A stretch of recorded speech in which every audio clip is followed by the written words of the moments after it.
السلام علیکم۔ آج کی میری یہ ویڈیو کسی کی زندگی پر بیتی سچی اور عبرت اثر کہانی ہے۔ ویڈیو شروع ہونے سے پہلے میرے YouTube channel Urdu centre plus کو سبسکرائب کر کے بیل نوٹیفیکیشن کو آن کر دیں تاکہ آپ کو ملتی رہیں تمام چینل اپڈیٹس۔ آپ میری ویڈیوز کو زیادہ سے زیادہ شیئر کر سکتے ہیں۔ اب آپ مجھے ٹویٹر، فیس بک اور انسٹاگرام پہ بھی فالو کر سکتے ہیں۔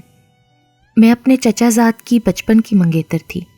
بزرگوں کے بیچ ہمارے بچپن سے طے تھا کہ ہم دونوں بڑے ہوں گے تو ایک دوسرے کے شریک زندگی بنیں گے۔ جب میں نے ہوش سنبھالا، گھر والوں سے یہ تذکرہ سن سن کر رفیع کو دیکھتے ہی شرم و حیا کے پردوں میں چھپنے کی کوشش کرنے لگی۔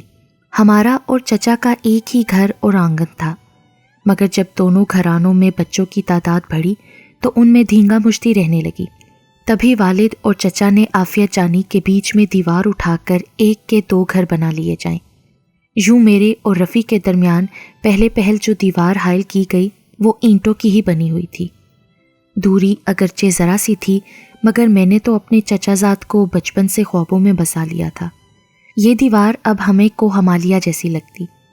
بہانے بہانے چچا کے گھر جاتی، چچی سب کے سامنے کہہ دیتی، لو بھائی آ گئی ہے میری بہو۔ اچھا تو امی ابھی سے بہو کہنے لگی ہو اس کو؟ رفیع مجھے چھیڑنے کو کنکھیوں سے دیکھ کر بول پڑتا، جب بھی علینا آتی ہے اماں آپ ایسے ہی کہتی ہو، کام جو کرانا ہوتا ہے آپ کو اس بیچاری سے۔ ہاں یہ میری بہو ہی تو ہے، یہی تو اس گھر کی مالک ہے، اب کام کر رہی ہے تو کیا ہوا، اس کا اپنا ہی گھر ہے نا۔ چچی کی یہ باتیں جب میں اپنے دل کے کانوں سنتی تو اور زیادہ شرما جاتی۔ تب رفیع قریب سے گزرتے ہوئے ہولے سے کہتا، تمہاری انہی اداؤں نے اور بھی دیوانہ بنا دیا ہے۔ میں نظریں اٹھا کر اسے گھورتی، چپ رہو چچی سن لیں گی۔ کوئی سنے یا نہ سنے، آدھی دنیا کو تو پتہ ہے کہ تم میری ہو، اور یہ شہرت نہ میری اماں ہی کی زبان کی وجہ سے ہوئی ہے۔ یہ کہہ کر وہ چلتا بنتا اور میں دیوار کو گھورتی رہ جاتی کہ جس کے باعث ہمارا ایک آنگن دو ٹکڑوں میں بٹ گیا تھا، مگر اس دیوار نے ہمارا پیار بڑھا دیا تھا۔ رفیع کی تعلیم کا آخری سال آ پہنچا۔ والد اور چچا میں صلاح مشورے ہونے لگے کہ علینا اور رفیع کی شادی امتحان کے بعد کرتی جائے تاکہ فریضے ادا ہوں۔ ہم دونوں بھی تو پل پل گن رہے تھے کہ کب ایک مضبوط بندھن میں بن جائیں اور یہ دوریاں ختم ہوں۔ ہمارے گھروں کی چھت ابھی تک ایک ہی تھی، مگر سیڑھیاں دونوں جانب تھیں۔ باقی سارے لوگ صحن میں سوتے تھے، لیکن رفیع چھت پر ہوتا تھا۔ وہ وہاں پڑھتا رہتا تھا، امتحان جو سر پر تھے۔ امتحان ختم ہوئے، رفیع نے موقع پا کر ایک دن میرے پاس سے گزرتے ہوئے ہولے سے کہا، آج رات چھت پر آ جانا، میں انتظار کروں گا۔ جب سب سو گئے تو میں نے پاؤں سے چپل اتارے اور ننگے پاؤں سہج سہج قدم رکھتی سیڑھیوں کی طرف گئی۔ آسمان پر پورا چاند چمک رہا تھا اور دودھیا چاندنی ہر سو پھیلی تھی۔ دبے قدموں اوپر پہنچی، اسے منتظر پایا۔ وہ رات باتوں میں ہی بھیگ گئی کہ دیوار اٹھائے جانے کے دن سے آج پہلی بار اس طرح ملے تھے کہ ہم ہی ہم تھے اور کوئی دوسرا ہمارے درمیان موجود نہ تھا۔ وقت گزرنے کا احساس بھی نہ ہوا، یہاں تک کہ صبح کے آثار نمودار ہو گئے۔ تبھی آذان ہونے سے پہلے میں نیچے اتر گئی، ایک اور ملاقات کا وعدہ کر کے۔ ان ملاقاتوں میں کبھی ایسا نہ ہوا کہ ہم نے کچھ غلط سوچا ہو۔ رفیع کے دل میں میری عزت کو گھٹانے کا ارادہ نہ تھا، کیونکہ میں ہی تو اس کی عزت اور اس کی امانت تھی۔ وہ اپنی امانت میں خیانت کا سوچ بھی نہ سکتا تھا۔ ہماری شادی کو اب ویسے بھی تھوڑے ہی دن رہ گئے تھے۔ انہی دنوں کہ جب ہماری شادی کی تیاریاں ہونے لگیں، دادا جان کی طبیعت خراب ہو گئی اور ایک ماہ شدید علیل رہ کر وہ وفات پا گئے۔ شادی کچھ دنوں کے لیے ملتوی ہو گئی۔ دادا جان کی زرعی زمین کافی تھی۔ ان کا 40واں ہوتے ہی ایک پٹواری چچا جان کے پاس آیا اور ان کو بتایا کہ پٹوار کھاتے میں آپ کے ساتھ ناانصافی ہوئی ہے۔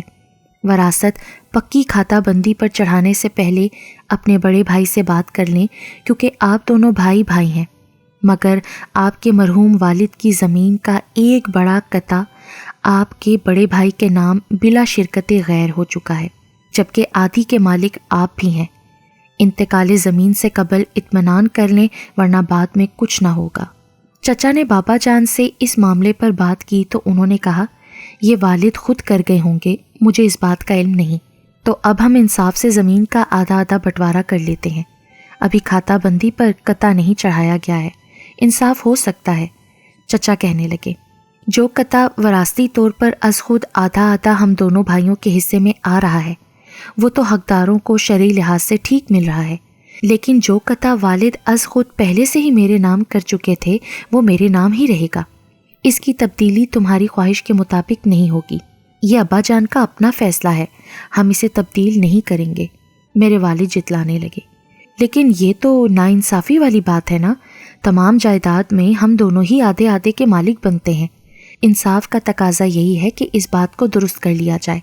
مالک آپ بنتے ہوں گے لیکن والد نے سوچ سمجھ کر ہی ایسا کیا تھا نا، ناانصافی میں نے تو نہیں کی تمہارے ساتھ۔ لیکن بڑے بھائی ہے تو یہ ناانصافی ہی نا، تو اب ہم اس معاملے کو درست کیے دیتے ہیں۔ درست کی بات کون سی ہوئی بھائی؟ والد صاحب نے غالباً میرے بچوں کی تعداد کے حساب سے مجھے زیادہ زمین دی ہوگی۔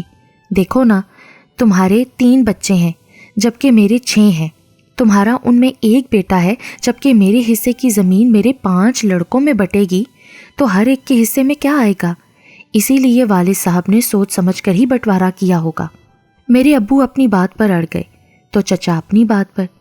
اس طرح ہماری بنی بات جائیداد کے بٹوارے کے اختلاف پر بگڑ گئی اور شادی کا معاملہ کھٹائی میں پڑ گیا۔ بری جہیز سب تیار، مگر شادی کی تاریخ آگے ہی آگے سے رکھتی جا رہی تھی۔ ادھر میں اور رفیع جس دن کے لیے گھڑیاں گن گن کر گزار رہے تھے وہ آگے ہی آگے سرکتا جا رہا تھا۔ ایسے میں محبت میں شدت اور جدائی سے تڑپ پیدا ہوتی ہے۔ اب چھت پر سونے کا موسم نہیں تھا، پھر بھی رفیع چھت پر کمبل لے کر سوتا تھا کہ شاید میں کسی دن اوپر آ جاؤں، مگر میں کافی دنوں سے اوپر نہ جا سکی۔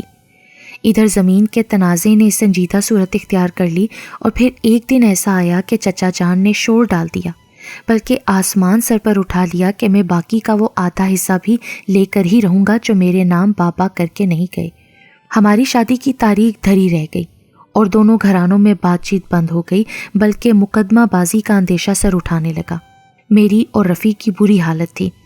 جس روز بہت زیادہ جھگڑا ہوا اس روز رات کو مجھ سے نہ رہا گیا اور میں چھت پر گئی۔ ہم بہت ہی پریشان بیٹھے تھے۔ میں نے کہا، رفیع اگر بابا جان اور چچا جان میں صلح نہ ہوئی تو ہمارا کیا بنے گا؟ ایسا نہ ہو کہ زمین کے اس تنازع میں ہم ہمیشہ کے لیے بچھڑ جائیں۔ اگر ایسا ہوا تو میں زندہ نہ رہ پاؤں گی۔ رفیع بے حد پریشان تھا، تاہم اس نے مجھے تسلی دی کہ جو ہو جائے ہم ایک ہو کر ہی رہیں گے۔ اس کی باتوں سے مجھے ڈھارس ملی اور میرے آنسو تھم گئے۔ اس نے میرا آنسوؤں سے بھیگا چہرہ اپنے ہاتھوں سے صاف کیا اور پہلی بار جدائی کے اندیشوں سے ہم اندر سے کمزور پڑ گئے۔ میں نے اس کے کندھوں پر سر رکھ دیا اور اس نے میرے ہاتھوں کو اپنے ہونٹوں سے لگا لیا۔ آج کی اس عجیب کیفیت نے ہمیں اندر سے ہلا ڈالا تھا، شاید کہ اس قرب کا داغ ہمارے ماتھے پر لگنا تھا۔ چاندنی رات کے سحر میں ہم نے خود کو ان کمزور لمحات کے سپرد کر دیا۔ کچھ لوگ عمر بھر گناہ کرتے رہتے ہیں اور ہاتھ نہیں آتے، اور کچھ ہم سے بد نصیب ایک بار کی غلطی میں دھر لیے جاتے ہیں۔ رات تو ہم جذبات میں بہہ گئے، لیکن بعد کی پریشانی نے ہم دونوں کی نیند اڑا دی۔ ادھر والدین کا تنازع شدت اختیار کرتا گیا، یہاں تک کہ ایک دوسرے کی صورتیں دیکھنے کے بھی روادار نہ رہے۔ انہوں نے آپس میں بات چیت بند کر دی۔ جس قدر میں ان دنوں پریشان تھی کبھی نہ ہوئی تھی۔ سمجھ میں نہ آتا تھا کیا کروں۔ کبھی موقع مل جاتا چھت پر جاتی، مگر رونے کے سوا رفیع سے کوئی بات نہ کرتی۔ کچھ ماہ بعد مجھے اپنی طبیعت میں کچھ تبدیلی سی محسوس ہونے لگی۔ میں بہت زیادہ گھبرا گئی کہ اب کیا ہوگا۔ اگر بابا اور چچا کے درمیان تنازع حل نہ ہوا تو ہم دونوں تو ہمیشہ کے لیے جدا ہو جائیں گے، پھر میں سب کو کیا منہ دکھاؤں گی؟ میں نے اپنے خدشات سے رفیع کو آگاہ کیا تو اس نے کئی حل سامنے رکھے کہ وہ خود میرے والد اور والدہ سے بات کر لے گا۔ میں نہ مانی۔ اس نے کہا کہ میں اپنا حصہ تایا ابو کو لکھ دوں گا۔ مجھے یہ ممکن نہ لگا کہ چچا تو اور بگڑ جائیں گے۔ بس میں رو رو کر دعائیں مانگتی تھی کہ اللہ کوئی معجزہ دکھا دے۔ بالآخر اللہ نے ہماری دعائیں سن لی اور بابا جان اور چچا میں سمجھوتا ہو گیا۔ بات مقدمے بازی تک نہ گئی۔ میرے والد آدھی زمین چھوٹے بھائی کو دینے پر راضی ہوئے اور پھر دونوں بھائی گلے مل گئے۔ اس تنازع میں سب سے زیادہ خسارہ ہم دونوں کو ہوا۔ ہماری شادی 2 بار ٹلی اور جدائی کے اندیشوں نے ہماری روح کے لہلہاتے چمن اجاڑ کر رکھ دیے۔ سب سے بڑھ کر مجھے اپنی بدنامی کا خطرہ تھا۔ کیونکہ رفیع میرے حاملہ ہونے کی وجہ سے اس نہج پر سوچنے لگا تھا کہ مجھے گھر سے بھگا لے جائے گا۔ شادی کی تاریخ 1 ماہ بعد رکھ دی گئی، جبکہ میرا ایک ایک دن انتظار کا 1 صدی کے برابر تھا۔ بہرحال بابا راضی ہو گئے کہ ابھی نکاح کر دیتے ہیں، مگر رخصتی فصل اترنے کے بعد ہی کریں گے۔ گویا کہ تیسری بار بھی شادی 6 ماہ آگے ہو گئی۔ اب اس کے سوا چارہ نہ تھا کہ بدنامی کے دہکتے جہنم میں گر جانے سے پہلے رفیع اپنی منگیتر سے خوش شادی کا اہتمام کر لے، اور اس نے پھر وہ کیا کہ سبھی نے دانتوں تلے انگلیاں داب لیں، بری اور جہیز دھرے رہ گئے۔ ایک روز وہ مجھے زیور دلانے کے بہانے ساتھ لے گیا، اور وہاں سے ٹرین پر بیٹھ کر ہم لاہور سے پنڈی اور وہاں سے اگلے روز کوٹ جا پہنچے۔ کورٹ میرج کے بعد 2 دن مری رہ کر لوٹے تو بابا جان اور چچا جان کو بپھرے ہوئے شیروں کی طرح پایا۔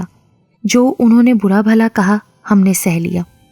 چچا جان نے اس حرکت پر ہمیں علیحدہ گھر میں جا رہنے کا کہہ دیا۔ ہم نے چوں نہ کی اور علیحدہ گھر میں شفٹ ہو گئے۔ سال بھر کسی نے ہمیں منہ نہ لگایا اور نہ ہی بات کی، جبکہ اس دوران میں ایک بیٹے کی ماں بن چکی تھی۔ ایک روز میری والدہ نے سندیسہ بھیجا کہ تمہارے بابا جان بہت بیمار ہیں، دیکھنے آ جاؤ، وہ تم کو یاد کرتے ہیں۔ میں اور رفیع ڈرتے ڈرتے گئے۔ اس وقت ہمارا بیٹا رفیع کی باہوں میں تھا۔ بہرحال ہم دونوں نے ان کے قدموں کو چھو کر معافی مانگی۔ بزرگوں کا دل بڑا ہوتا ہے، انہوں نے معاف کر دیا تو والدہ نے چچا اور چچی کو بھی منا لیا کہ ابو شدید بیمار تھے، اس لیے ہر کوئی انہی کا خیال کر رہا تھا۔ گھر آ کر میں نے دل سے اپنے ابو جان کے لیے دعائیں مانگی۔ اللہ تعالیٰ نے میری دعا سنی۔ رفتہ رفتہ ابو جان صحت مند ہو گئے، تاہم ان کی بیماری نے ہم سے روٹھے ہوئے والدین کو راضی کرا دیا۔ ہمارے بچے کو اماں، ابو، چچا اور چچی سب نے باہوں میں اپنی اٹھا کر دعائیں دیں۔ شاید اب انہیں ہماری کورٹ میرج کی مجبوری سمجھ میں آ گئی تھی۔ والدین نے تو ہمیں معاف کر دیا تھا، اب اللہ سے بھی یہی امید ہے کہ ہمارا رب بھی ہمیں معاف کر دے گا، کہ اس کی ذات تو ماؤں سے بھی 70 گنا زیادہ مہربان ہے اور وہ دلوں کے احوال خوب جانتا ہے۔ آخر میں سب سے یہی کہنا چاہوں گی کہ منگیتر ہونے کے باوجود کوئی بھی خود کو کمزور لمحات کے سپرد کرنے کی کبھی غلطی نہ کرے، کہ انسان نہیں جانتا اللہ نے قسمت میں ساتھ لکھا بھی ہے یا نہیں۔ یہ نہ ہو کہ جذبات میں بہہ کر آپ خود کی زندگی کو داغدار کر کے جہنم میں جھونک دیں۔ میری یہی دعا ہے کہ والدین کی رضا سے ہی بیٹی بابول کے گھر سے رخصت ہو، ورنہ بعد کی پریشانی جان لیوا ہوتی ہے۔